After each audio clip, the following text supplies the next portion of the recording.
get that off. Okay, welcome to Break the Cage. Now, our hangout for this Saturday, February 1st, -1, and it will be February tomorrow. Today's January 31st, 2015, and I have a little piece of hair sticking up. All right, so today we're going to do part 2 of the hangout series that we started, I think, 3 weeks ago. And that was one on goals. We started talking about how to get your January on fire and doing things that you didn't think you could do, okay? And we're going to do that because at the beginning of each year and at the beginning of any project and process, but we often pick the new year to make ourselves more accountable, to do more things, and to get excited about what we are going to do. So I decided January would be the perfect time to do a 3-part series on how to make goals that matter. Because most of us set resolutions, and they're not real, and we don't accomplish them. And there's a joke about them. In fact, they joke about them on comedy shows and so forth, about how short they last. 5 minutes, 10 minutes, 1 week, 2 weeks, and then, of course, not only do we not do them, we forget that they even exist. So what I did on the 7th was to do the first part of a hangout called How to Set Goals That Matter. And we talked about the process of goal setting. And I'm not going to review that today because we only have 30 minutes. But the process of goal setting is the first key piece to putting goals in your life. Now, changing is not, this part's worth repeating, changing is not an easy process. Doing something that's different than we just did means we have to get over habits. We have a habit of doing something a certain way. That means, in Manny's language, we have a neural pathway. We have a well-worn path through the woods in our heads that actually we respond a certain way to stimulus. So let me give you an example. We set a goal to get up at a certain time that's different in January than it was in December. We don't have a big, strong external motivator like we change time zones or we change jobs, and if we don't get up at a certain time, we'll get fired or anything like that. We just decide that we want to do something different in the morning. And I'm too high in the picture. I'm going to change my camera. We just decide that. And so we say, all right, I'm going to do this different because I think it'll benefit my life, my circumstances, my business, my money, my spouse, my family, whatever. If we don't have a strong external motivator that pounds us into that, then it usually doesn't happen. We try, maybe the first day wins, the second day wins. We decided we were going to get up to exercise. Then we get a little sore, and the third day we went to bed late, and we hurt a little, and it's cold outside because it's January, unless you're in Australia and New Zealand, and all of a sudden the motivation goes. So we need to recognize that change is hard. And when we went through setting goals last week, I talked about how to set goals in a way that would help you with the fact that they're difficult. Now, the difficulty doesn't go away like that. It is going to stay with you until you have the new goal entrenched.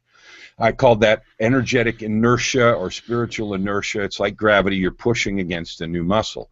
Now, for a full discussion of that whole topic, you'll have to look at last 3 weeks ago. And on the 7th, January 7th, is part 1 of this. I was going to skip the 14th anyway because I was traveling back from Canada to Arizona, and then some other things happened and I missed last week as well. So this is part 2, and next week, February 7th, will be part 3. So we talked about how to set goals that will stay strong for you and be real goals. And so, hi, Peter. Thanks for joining us today.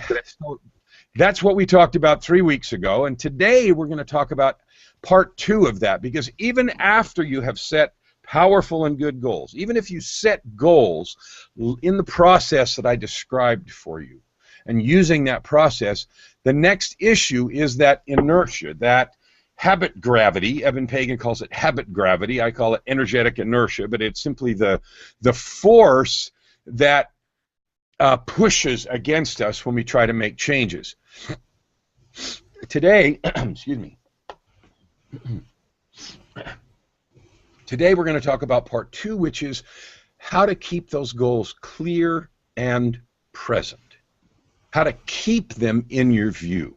Now, there are several ways to do that. After you've set goals that matter to you, and you used that process 3 weeks ago, or some adaptation of it for yourself, and you manage to get goals that are really important and tied to yourself and why you love them and why you want them, keeping them in your sights is the next difficult process, because as we described, when we want to change something, we have to clean out old barriers. We have to essentially wear new neural pathways in our mind. We have to create a new, there's several pieces. One is we have to create a new set of automatic responses to old stimuli.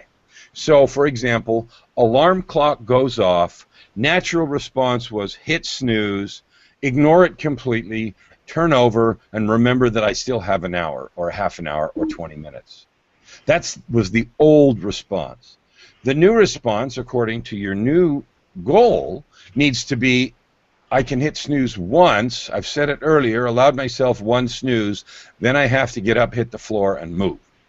That's a completely new response, and if you don't do something different, you won't do that.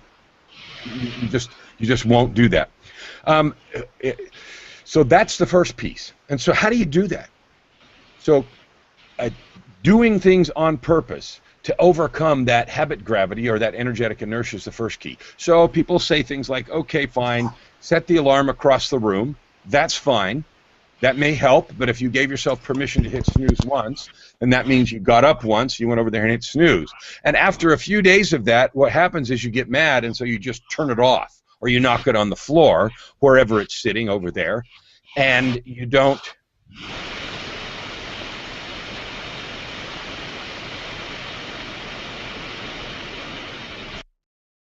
There. Peter, I muted you because there was some static coming from your side. I'm not sure if there's a connection issue or something, but I can see you just fine, but I muted you. You'll need to unmute when you want to comment, please. So that's the first piece, is do something different to intentionally overcome that gravity. Now, if setting it across, if setting the alarm clock across the room is helpful for you, and your new decision is I get up right when it goes off instead of even one snooze, that is helpful, because now you say my feet have to hit the floor to get rid of that annoying noise. Then as soon as you hit that annoying noise, and I do that, by the way, I used to charge my phone right next to the bed, which is my alarm. Now I charge it in the chair across the room. My bedroom is quite big, and so it's 15 or 20 feet from my bed to my chair, so I have to walk over there to get, I have to take 5 or 6 steps and rumble and fumble around on the chair, because I also put my clothes on that chair. We've got a couple of nice sitting chairs and stuff over there, but I have to rumble through that to find the phone. So that's all intentional, and that keeps me there. Now, what else I do to help create that new neural pathway is I have my workout clothes right there on the chair. I have my gym clothes right there, so that I don't have to look for them.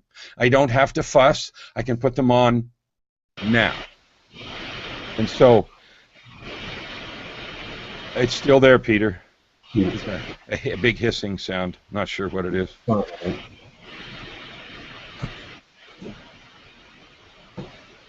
Anyway, so that's what I do as a second activity. Now, that's a simple one. Getting up and going to work out and getting up at a certain time and changing a habit there. So for you, you need to think of what things can I intentionally put in my way that will make it easier to obey the goal, easier to keep my promise to myself. What can I do intentionally to do that is the first piece that will help you overcome gravity.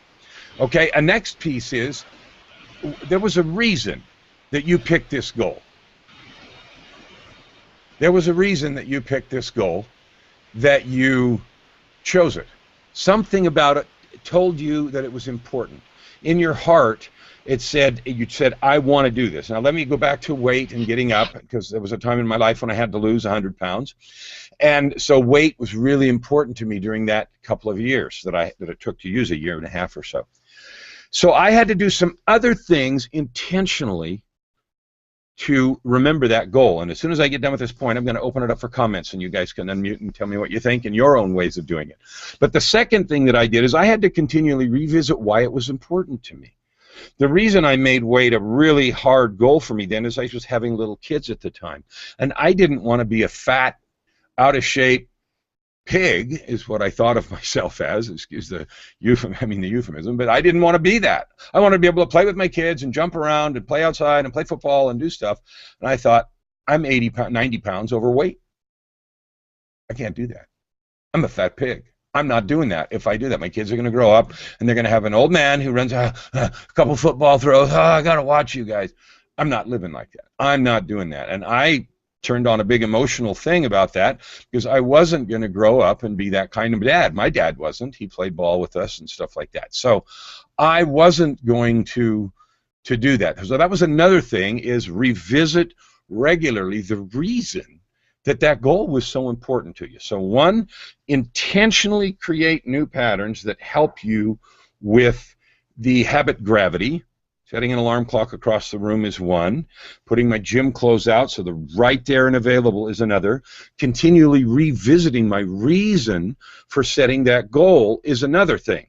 Now, there are several others that I have, but I'd like to hear from the folks that have joined us and braved the early this morning, and I'd like to let them say something. So Manny, Rick, Peter, if you've got something to add about ways that you change when you have a new goal to keep it clear and present, I'd like to hear those. Well, Kellen, I think in like little thought molecule type things. So a couple days ago, I was doing some goal research, and I came across something interesting. There are two things related to goals, two thought-like representations related to goals. There are desires and intentions. Now, the difference between desires and intentions is both of them contain the goal, but the intention has the actual goal and the action connected to each other. So you're on the road. You're in implementation mindset instead of the mindset where you haven't committed yet. When the desire, you want it, but you're not necessarily moving yet. You have to add the belief in yourself to it. So that's spectacular, and I'm gonna use that distinction. I make that distinction in a different way, but I like that, desires and intentions, because often when I'm doing coaching, and you guys know I do execution coaching and business coaching and so forth, and help people blow their business up, and I'm very good at it. But one of the things that I say is, look, when they say, well, I have this dream, and as soon as they say that word, I know they're in the place that you've just labeled a desire mode without an intention or an action connected to it. And when we've talked about goals before, I talk about the do what by when piece, which is assigning a deadline, and that's the first piece, and then making a clear plan, which is that series of actions to help that done. But I like that. It's a very elegant way to think about it, desires and intentions. So that's really good. Thank you for that adder. So anybody else? I see Kristen just joined us. Peter, you've unmuted. What's up? Yeah, I reckon this is really interesting because it's a thought that I've been having quite a bit recently about conceptual memory, and I think Manny will relate to this. We've all got conceptual memory on every subject, and I believe that's actually accessible. So we can actually find out in our own minds what our thoughts are on any subject, be it the alarm clock or whatever. What I've found is you can actually alter that conceptual memory, and if you can alter that conceptual memory, your behaviour will change. And so what you're talking about is basically the same thing, but I'm just putting it in my own metaphor as such. But people will relate to this because of the fact of the power of conceptual memory. So talk a little bit more about conceptual memory. If I want to change, let's stay with the alarm clock because that's what we're on and everybody can relate to that. So if I want to alter my conceptual memory of an alarm clock, because right now it's a piece of crap that irritates and interrupts the sleep that I want to use, and I want to have a different conceptual memory, what do I do? Well, how I do it is I don't actually use an alarm clock. I just tell myself to wake up at a certain time. But I do that, if I want to wake up at a certain time, I'll put it on just in case. But in general terms, I find that you can actually command your own body to basically do something. And so when you've got that concept in mind that you can actually say, I'm going to wake up at 5 o'clock. If you actually verbalize it, you get a better result. So if you just think it, it's not as powerful. But if you say it to somebody, again with goals, you say something, the actual verbalization of it, I think, actually takes it to the better level. You seem to get better results, and I'm sure that you've found out when you actually say something, and say it to other people. Actually, the more that you say it to other people, it solidifies it even more, reifies it as such. Thank you very much. That's powerful, because the third part of our series is going to be taking them from keeping them clear and present to implementing them over the long term. And you've nailed something very important, because as a coach, I will help people with that, help them not only learn to verbalize it, but how they verbalize it. Because I wish I was this, or, I want to be, I want to be thin. I want to be back in shape, or I want to get up early in the morning. I wish I could, I dream. All those are really weak words. And I love the fact that you said command your body, because this isn't part of my talk today, but I've been in meditation stuff and written 5 books on it, 40 years worth. And so I do that. I lay down when I'm tired and take a nap, and I tell myself to wake up in 11 minutes, and I will wake up in 10 minutes and 57 seconds. And so I do what you've said, and so I want to agree with Peter really loudly, because I do it literally almost to the second. Yeah. And it's over habit. Having worn that pathway, my body knows, and so does yours, how long 10 minutes and 57 seconds is. Now, I don't ever do it that accurately. I just do it to the minute. But it's not 10 minutes. It might be, well, I have 14 minutes, and then I really need to be up. I'll wake up in 13 and a half minutes. And it's weird. And I tell people that, and they don't hardly believe it. But I'm just saying that now because you brought that up. So altering a conceptual memory by taking a different approach. He sets an alarm clock as a backup, but does it with commands of the body, changes your perception and your concept of the process of getting up, from an externally imposed thing by an alarm clock to an internally imposed or chosen thing by your own desires. So that's wonderful. A great add with the conceptual memory. Okay, good. So now we've talked about a couple things. Rick, Kristen, you guys have anything to add about how you keep goals clear and present after the initial setting process? One of the things that I know that I need to do is not cheat myself by, pertaining to what you're saying and what Peter said, not cheat myself by setting myself up to fail, so that, for example, when I go to sleep, I need to go to sleep at a suitable time so that I can get up when I want to get up, because I've had an adequate amount of sleep, not 3 hours. It's certainly an important part of being successful, by not setting myself up to fail in advance. That is a powerful piece, too, because one of the fastest ways to fail at our goal is in the beginning, in the first few days. So we're talking about getting up early, whether it's to exercise or because you want to do what I call a core 4, which is part of coaching. How do you create a successful day and do a success invitation for your day and stuff like that? Whatever the reason, if you, and I have trouble with this, so I'll say this. If I stay up late, I know that I need 6 hours, 7 hours. When I was younger, I could do 5, and I did that for a lot, but I'm not sure that's healthy. I don't even know. But I know that if I go to bed late and I tell myself I'm going to get up in 5 hours, I might be able to do that and get through the day, okay, for a day or 2 or 3. I used to do it for weeks. But I don't believe that I can. I believe that I need 6 good hours. So what happens when I get up after 5, or my alarm goes off across the room in the chair, and I stumble over there and get it, is I look at the clock, and then the memory that I only had 5 hours of sleep all of a sudden becomes this enormous elephant, even though I knew when I went to bed that it was only going to be 5 hours. So I thought, I can do it tomorrow. I'll get up in 5.5 or 5 hours or whatever. At the time to get up, at 5 or 5:30 or whatever time after 5 hours, I'm like, no, wait a minute. I only had 5. You know you're going to be tired and need to take a nap. And you know this doesn't work. And that becomes this overpowering elephant, because I've already cheated myself, told myself I need 6 or 6.5 hours, and I didn't account for that when I just as easily could have said, it's midnight, I don't think I'll get up tomorrow at 5, I'll get up at 6, because then I'll have enough sleep and it doesn't really matter. I can move my day, and I don't have any coaching calls till 8 or 9 anyway, and I can still do my core 4. So I could do that. But instead of doing that, which might make sense, and be in integrity with my desire to sleep a certain amount, get up and create power for my day, I don't stay in integrity with that, and I create the opportunity for this big elephant of, you only got 4.5 or 5 hours of sleep, you know you're going to suck today, to win. And then I get back in bed sometimes, and I don't get up at 6, then I get up at 7. And then I've had my full 7 hours, and then I feel angry at myself because I didn't do what I said I was going to do. And then you go down an entirely different mental pathway that Mandy's nodding his head, that then is this self-abuse pathway of I suck, I'm stupid, I didn't do what I said I'm going to do, and all of those are antithetical to keeping the goal present. Then the goal and the reasons and everything have taken a back seat. I'm in an entirely different dialogue at that point about my value as a person and about my worthwhile ability to make a goal and keep my word. And all of this other nonsense has got nothing to do with the goal that I set, why I set it, and certainly isn't conducive to keeping that goal and its reason clear and present.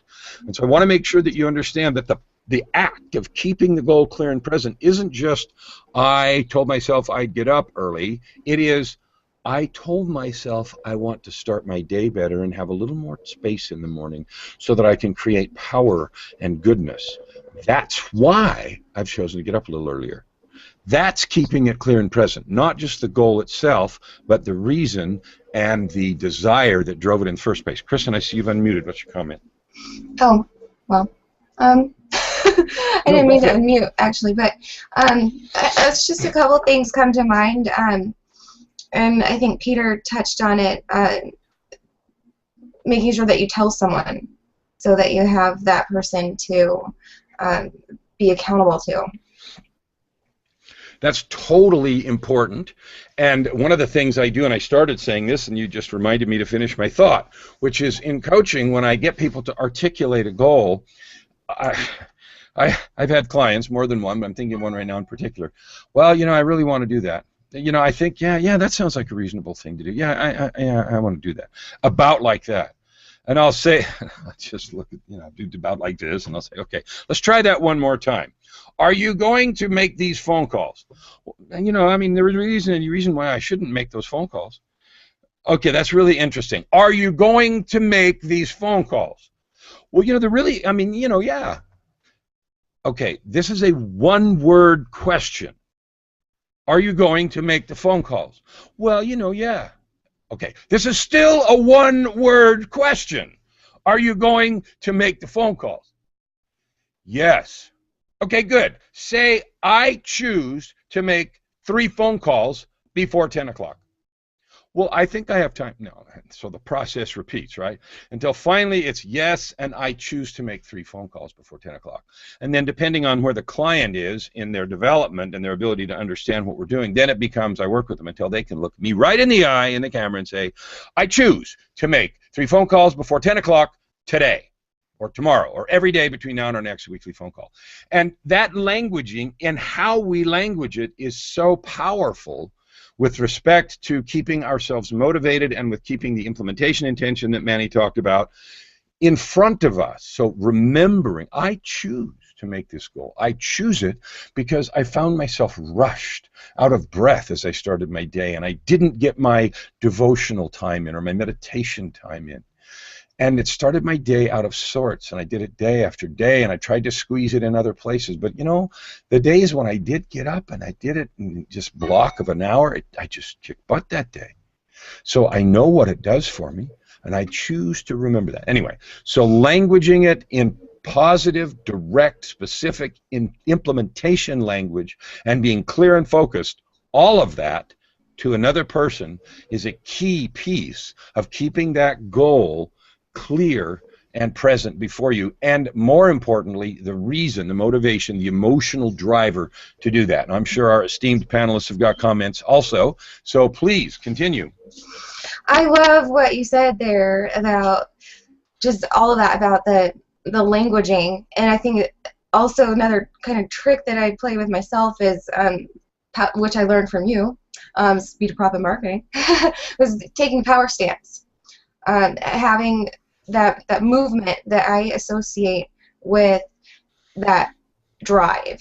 And so I've gotten into the habit of practicing that, and I find that when I do, it's more effective, and I actually follow through.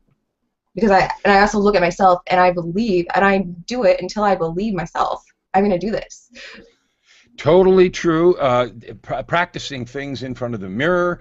When I teach people how to speak effectively on stage, how to sell, how to create NLP loops, open loops and other closure places and language patterns to help people understand things, to convince them to buy, to create those connections and all that kind of stuff. How you language it, the amount of energy that is contained within your positive affirmation, intention statement, and all of those things are absolutely critical, and are more advanced ways to do this, and that we're not going to have time to cover all of. But you're exactly right. All of those things are critical, because the weaker you are about your own clarity and intention to do it, the more likely you are to fail with your intention. So any of the rest of you guys, I see Manny and Peter nodding about this stuff. Anybody want to add anything about any of those topics? Kelly, I thought it was interesting that you brought up the alarm clock statement, because there are two things that control your internal clock when you want to actually take control of your internal clock. One of them is sunlight, or even your iPad, or playing a video game at night. All those things control it. But the second thing is cognition. When you focus your attention, like if you wake up in the middle of the night and you start thinking about all kinds of different things, you'll have trouble getting back to sleep.